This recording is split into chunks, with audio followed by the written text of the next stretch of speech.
look at the supplies. They're almost empty. They're going to move to a new store at the IKEA Richmond of the opening of April 25th, 2012.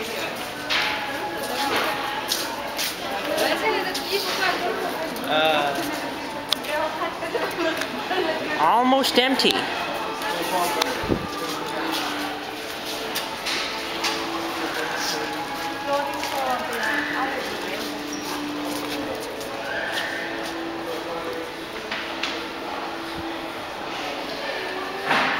Here are the bin numbers.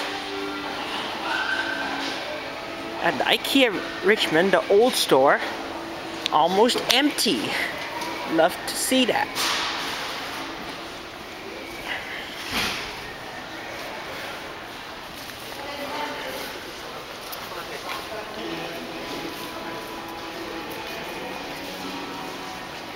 Wow.